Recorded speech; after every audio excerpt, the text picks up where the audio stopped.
How to change dragon color on Blox Fruits. Hello and welcome back to our channel. In this video presentation, I'll demonstrate how to change the dragon color in Blox Fruits. It's a simple process, so follow along carefully. To change your dragon's color, fly through one of the colored hoops scattered across the skylines. You can find these hoops in various locations, around the first sea, the ice castle in the second sea, and at the back entrance of the floating turtle in the third sea.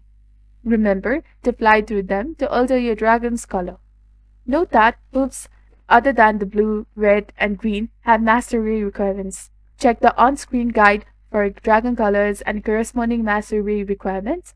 Green, blue, and red hoops do not have mastery requirements, but starting from orange, you will need mastery points. For example, to get the orange color, you need 100 mastery points, 200 for the violet, 300 for brown, 400 for yellow, 500 for white, and 600 for black. There is also a pink color exclusive to admins. Simply locate one of the hoops shown in the video around the ice castle, skylines, or floating turtle to change your dragon's color in the Blox Fruits. I hope this tutorial was helpful. If you found it useful, please consider liking and subscribing for more helpful tips and tutorials. And don't forget to hit that bell icon to stay updated with our latest contents. Thank you for your viewership and support. See you in the next one.